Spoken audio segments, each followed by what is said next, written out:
Rahel. Di konten video YouTube BMSI Persis Garut kali ini, kita akan membahas podcast-podcast dari bintang tamu yang gak kalah ramenya. Nah, siang ini kita kedatangan salah satu bintang tamu yang cukup terkenal di STI Persis Garut, yaitu Presiden Mahasiswa atau Ketua BEM-nya itu sendiri ya. Selamat siang Kak Zidan. Selamat siang juga. Apa kabar, sehat? Alhamdulillah baik sekali.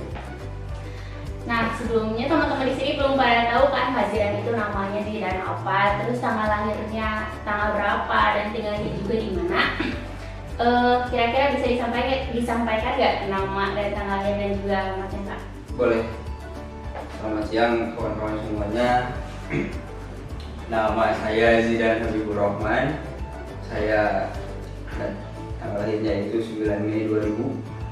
Tinggal di Rancabango, di komplek pesantren Persis 99 Rancabango. Jadi anak pesantren gitu ya Kak Zidan itu. Nah, kemudian mungkin teman-teman di sini pada kepo juga kan, kenapa sih Kak Zidan bisa milih STI Persis Garut buat melanjutkan jenjang perkuliahannya gitu. Jadi maksudnya kok Kak Zidan milih kuliah di STI Persis Garut? Pada kepo kan ya? Kira-kira Kak, kenapa sih Kakak milih STI Persis Garut? Oke, jadi mungkin bicara sejarah mungkinnya, tapi buat pribadi saya mungkin kenapa saya pilih STIP Garut. Jujur kalau boleh saya katakan, mungkin STIP ini bukan pilihan utama pada awalnya buat seorang Zidan Habibur Rahman. Ada beberapa PTN-PTN lain yang sebetulnya jadi prioritas dulu buat dikejar, karena saya punya cita-cita ke arah yang sebetulnya kalau dalam ruang lingkup akademi di STIP ini tidak mengaku ke arah cita-cita yang tidak diinginkan. Mungkin dulu ranahnya lebih ke ranah, kalau persoalan cita-cita itu lebih karena porsi kesehatan. Ya, tapi karena memang qadarullah mungkin pilihan Zidan tidak sampai ke PTN-PTN yang Zidan inginkan, mungkin pilihan Allah untuk Zidan ya STI Persatuan Islam Garut. Jadi ketika kita sudah masuk di dalamnya, kita belajar untuk mencoba mempunyai rasa memiliki terhadap kampus dan juga rasa mencintai terhadap kampus STI Persatuan Islam Garut ini. Dan hingga saat ini saya juga masih berada di STI Persis Garut, gitu kan. Tidak pernah punya keinginan untuk keluar dari STI Garut, karena udah punya rasa memiliki dan juga rasa mencintai terhadap kampus diantaranya. Mungkin kalau kita berbicara kenapa kami memilih STIP, mungkin karena memang kita lihat culture-nya itu kan culture keislamannya itu sangat kuat, itu jadi prinsip kita bersama. Yang kedua mungkin keilmuannya, kita bisa lihat dosen-dosennya cukup luar biasa, mumpuni dari segi bidang keilmuan yang mereka miliki. Dan juga kalau kita merujuk mungkin di beberapa materi khususnya bagi orang-orang Persis itu kan ke bukunya Ustadz Aceh gitu kan. Nah itu bisa kalau kita kuliah di STIP itu rujukannya langsung ada gitu ke Ustadz Aceh. Mungkin itulah salah satu di antara banyaknya alasan kenapa pada akhirnya saya memilih di STIP Garut itu mungkin. Jadi ternyata Kak Zidan itu dulunya nggak pernah terbayang gitu kan ya kuliah di STAI Persis Garut. Terus Kak gini, kan awalnya Kakak tuh nggak pernah kebayang kuliah di STI Persis Garut. Lalu sekarang jabatan Kakak sebagai Ketua BEM di STI Persis Garut gimana? Apakah pernah kebayang juga nggak ketika dulu jadi maba, wah saya bakal jadi Ketua BEM nih, atau nggak pernah kebayang atau kayak gimana? Ya, sebelumnya nggak pernah kebayang kalau jadi ketua badan eksekutif mahasiswa. Tapi kalau Zidan sih punya landasan kayak yang disampaikan oleh Sofyan awal itu, kalau kita harus selalu berproses, apalagi khususnya bagi mahasiswa yang tidak boleh lepas dari istilah proses gitu. Kenapa kita harus selalu berproses? Ya karena kita manusia biasa, kita tidak akan pernah mencapai titik sempurna sebagai seorang manusia, jadi kita harus selalu berproses. Dan entah mungkin Allah alam yang pada Allah kalau tidak harus berprosesnya di sini sebagai ketua badan eksekutif mahasiswa pada saat ini. Itu aja. Cukup menarik ya. Nah, saya gitu ya sebagai mahasiswa di STI Persis Garut, sepengetahuan saya kalau ketua Himaprodi gitu atau HMJ, kemudian ketua DLM itu kan dipilihnya via musyawarah ya Kak, lewat musyawarah. Lalu ada BEM yang berbeda dari yang lain. Iya. Pemilihannya itu via demokrasi, dengan cara demokrasi. Nah berarti kan itu teh kakak teh apa ya, kayak mencalonkan diri kayak gitu kan. Nah kira-kira apa sih motivasi Kak Zidan ketika mencalonkan diri menjadi ketua BEM atau presiden mahasiswa? Ya. Mungkin pada dasarnya ketika saya beberapa tahun di SIP mungkin rasa sense of belonging itu udah muncul, dan rasa mencintai terhadap kampus itu udah muncul, dan saya mencoba untuk mengaktualisasikan diri di kampus, salah satu diantaranya lewat Badan Eksekutif Mahasiswa sebagai wadah aktualisasi dan juga sebagai wadah berproses bagi saya, khususnya untuk menggembleng karakter saya mungkin dan kawan-kawan di Badan Eksekutif Mahasiswa. Yang selanjutnya mungkin kita mencoba untuk mengabdi kepada kampus, karena seharinya mungkin kita mencoba untuk berpikir untuk orang lain, tidak hanya memikirkan personal saja, tidak hanya berpikir untuk sendiri saja, tapi mencoba untuk memikirkan hal-hal yang lain di luar diri kita sendiri. Yang mungkin itu salah satu alasan kenapa saya mencoba untuk mencalonkan diri ketika itu menjadi ketua Badan Eksekutif Mahasiswa. Itulah mungkin alasan dasarnya kenapa saya mencalonkan diri jadi ketua BEM. Ya. Jadi itu mungkin kawan-kawan latar belakang atau motivasi Kak Zidan ketika beliau mencalonkan diri jadi ketua BEM atau presiden mahasiswa. Nah kemudian Kak, ketika Kakak mencalonkan diri kan pasti merumuskan visi misi untuk periode 1 tahun ke depan. Nah apa sih visi misi di kabinet Kakak sekarang? Secara garis besar kita mencoba untuk mereaktualisasi peran Badan Eksekutif Mahasiswa, mengingat kondisi faktual sebelumnya yang memang terlalu posisinya itu terdampak dengan sebagaimana kita dulu bersama di COVID menjalar pada seluruh aspek. Salah satu diantaranya aspek pergerakan itu Badan Eksekutif Mahasiswa. Dan yang kedua, kenapa kita harus melakukan reaktualisasi? Kita mencoba untuk bergerak lebih dalam. Salah satu diantaranya adalah bagaimana kita memberikan fragmentasi pemahaman, salah satu diantaranya kepada lembaga, bahwa kami Badan Eksekutif Mahasiswa ini bukan hanya sekedar partner kerja di internal kampus, tapi juga partner kritik. Tentunya kritiknya yang berbentuk kritik kolaborasi konstruktif. Nah di sana demokrasi akan hidup gitu kan, demi tercapainya percepatan wacana yang diinginkan oleh lembaga maupun oleh mahasiswa.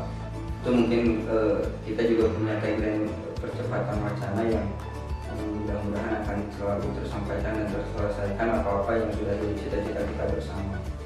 Untuk visi secara garis besar memang ada beberapa poin yang kita lakukan, itu transformasi keunggulan sumber daya manusia atau sumber daya mahasiswa.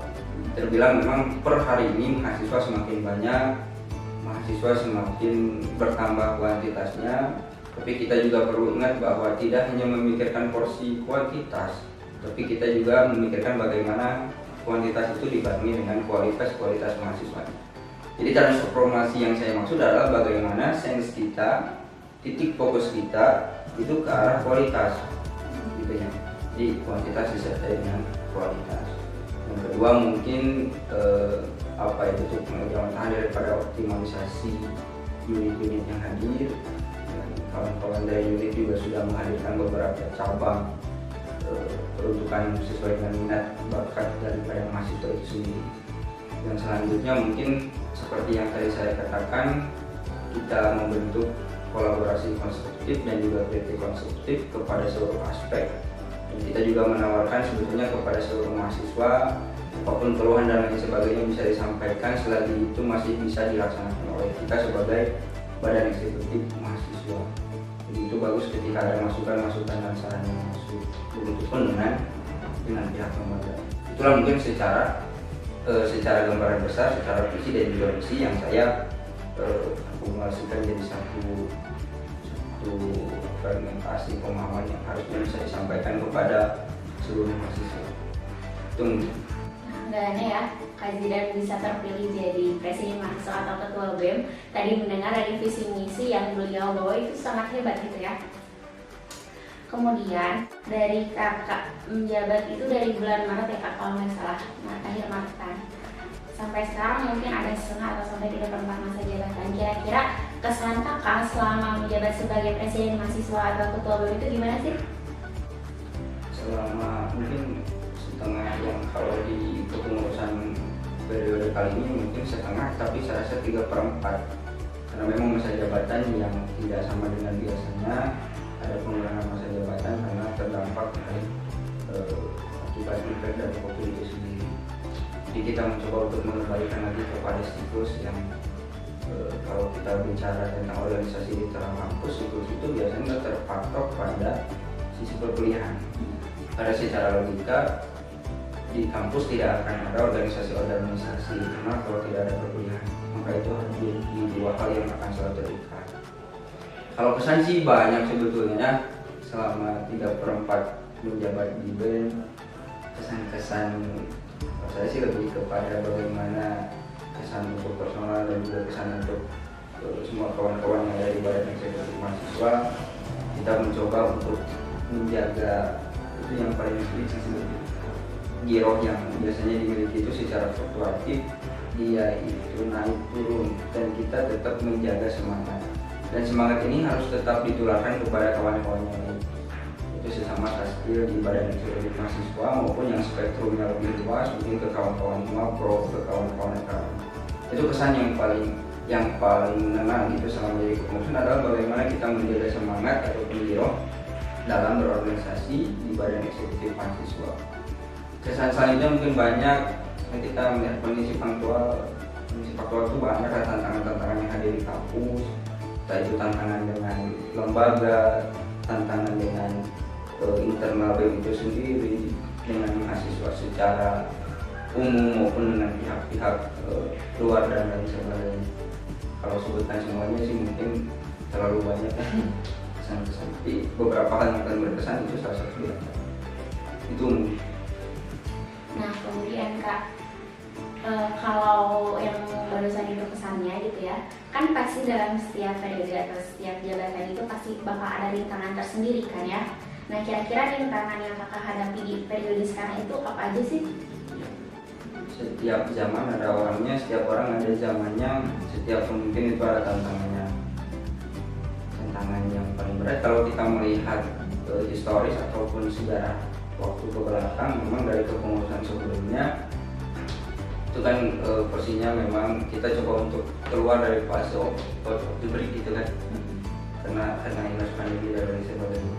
Jadi dari segi tantangan itu bagaimana kita mencoba untuk menumbuhkan lagi giroh, khususnya di internal komponen KEPMA kepada semua mahasiswa untuk tetap bisa semangat lagi gitu kan dalam berorganisasi. Karena mau tidak mau kita juga tidak bisa memungkiri bahwa selama pandemi kemarin itu pergerakan kan terbilang minim. Jadi berpengaruhlah ke giroh dan lain sebagainya. Kita juga kadang harus beradaptasi lagi dengan sosial.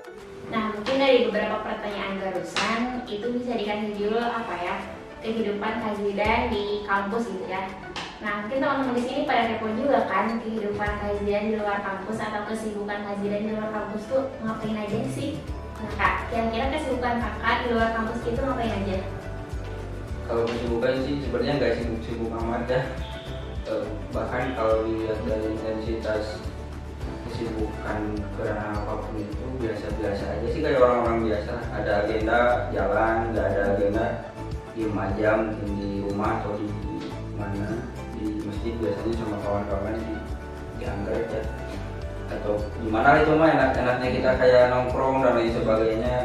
Kita juga semuanya yang mahasiswa itu harus punya prinsip bahwa kita yang manusia biasa-biasa aja gitu kan, kayak cita-citanya sehobi gitu bahwa seharusnya mahasiswa itu ya jadi manusia biasa-biasa aja.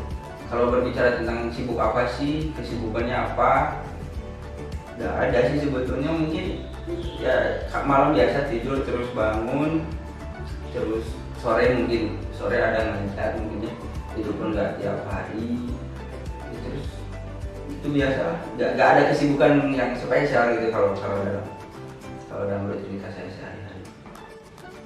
Nah mungkin ada ngajar dan beberapa hal mungkin yang buat ngisi kesibukan kajian barusan. Nah kemudian kakak di dalam kampus terus kakak di luar kampus itu merupakan orang yang berbeda atau enggak? Kayak misalkan kayak gini, misalkan kajian di kampus itu ekstrovert orangnya, terus kalau di luar kampus misalkan introvert atau kayak gimana misalkannya? Sama aja sih, cuman mungkin kalau dari segi aktivitas beda ya. Kalau di kampus kita yang ngapain aja, terus ke rumah mungkin ngapain aja. Kita juga butuh waktu buat ibaratnya nyendiri, buat kontemplasi kan, buat berpikir. Itu minimal dalam 1 minggu itu harus ada minimal 1 hari aja buat diam terus di rumah, di dalam kamar mungkin sambil baca-baca buku atau main game atau apapun itu sebagai ajang kita buat recovery kembali nanti dari segi pikiran, dari segi kesehatan mental dan lain sebagainya. Itu perlu, bagi saya setiap orang itu perlu. Kalau dibilang bedanya ada enggak, ya mungkin di sebagian orang mungkin tahu ya, sebagian orang tahu di kampus seperti apa, di luar seperti apa, mungkin ada beberapa porsi kesamaan. Namun kita juga punya ranah yang benar-benar privacy, benar-benar buat sendiri gitu kan, ya seperti ranah kontemplasi tadi. Kayak 1 hari ya kita butuh waktu buat sendiri aja, jangan berbaur atau enggak berbaur dengan orang lain. Kayak me time gitu kali ya? Jadi me time-nya Kak Zidan itu main game, baca buku katanya, beda sama me time-nya kita mungkin ya gitu. Terus Kak, pertanyaan terakhir nih, cita-cita Kak Zidan sendiri itu setelah sekarang kuliah di SIP, misalkan nanti itu mau ngapain sih cita-citanya? Kita fokus ke skripsi, mungkin nanti kita fokus ke ujian-ujian yang akan dilalui, terus kita fokus nanti buat ya mudah-mudahan kita bisa lulus ibaratnya tepat waktu gitu dan mendapatkan poin maksimal dari porsi keilmuan selama kita mengenyam pendidikan di kampus STI Persatuan Sekolah Garut. Kalau cita-cita setelah nanti jadi atau selepas nanti dari BEM, cita-cita mungkin di pergerakan ya ibaratnya kita bermanfaat aja lah mungkin buat orang lain, buat orang sekitar atau dimanapun itu kita berada. Kan yang terpenting adalah porsi kita harus selalu tersentuh ketika kondisi faktual mempertanyakan posisi kita ada di mana, dimanapun dan kapanpun. Ketika ada yang menanyakan posisi kita di mana, lalu apa kontribusi dan lain sebagainya, kita harus kontribusi terutama di masyarakat. Sederhana lah gitu lah. Cita-cita paling mulia sih pengen masuk surga. Mungkin semua orang kali ya gitu mah. Nah, gitu ya, nggak kerasa mungkin setengah jam ya dari tadi kita ngobrol santai sama Kak Zidan, Presiden Mahasiswa di STI Universitas Garut. Mungkin makasih ya Kak buat waktunya bisa nyempatin datang ke podcast kita. Ya Pak, sama. Nah mungkin sekian ya yang bisa aku Ahel sampaikan dan juga Kak Zidan sampaikan. Mohon maaf apabila banyak kesalahan. Mungkin sekian yang bisa saya sampaikan. Ketemu lagi di podcast kita selanjutnya di Askara Podcast. Jangan lupa like, comment, and subscribe ya.